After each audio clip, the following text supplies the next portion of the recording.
งเนาะจะได้กาเกียมลงหมดน้ำไปหาปลาอีกคือเก่าหาปลาอยู่ที่หัวกระเพื่อเนาะอุปกรณ์เนาะก็มีหน้ากากเนาะหน้ากากดำน้ำแต่อันที่สองก็เป็นโคมไฟหมดกลางคืนเนาะหมดกลางคืนโคมไฟรุ่นกันน้ำเนาะรุ่นกันน้ำไหลรุ่นนี้อุปกรณ์มีอย่างนี้และอันที่สามอุปกรณ์อันที่สามเป็นปืนสำหรับยิงปลา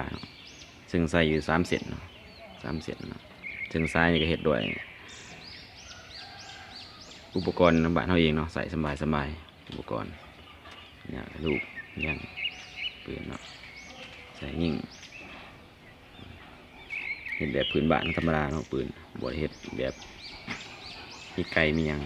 เห็ดแบบธรรมดาเนาะเป็นนาบีหรือธรรมดาทั่วไปและอุปกรณ์อันที่สาม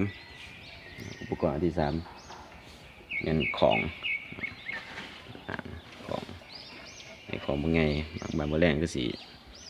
เต็มของมาลองเบิ่งถ่ายเบิ่งเหมือนกันบางแรงแต่สิใส่มาสิเอาลงเติมอีกให้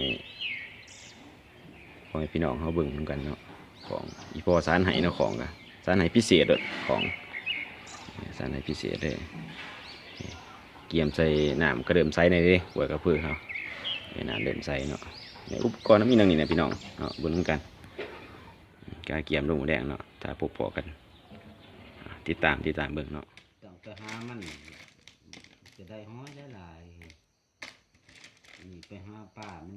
ได้ป้าใส่ขี้ไว้เน่าเลยนี่ใส่2 ฟีตไปกับมะนาวจะไทยแล้วเลยใส่ขี้โลไทยบ่ได้มันเละบ่ชอบเพชรบ่ได้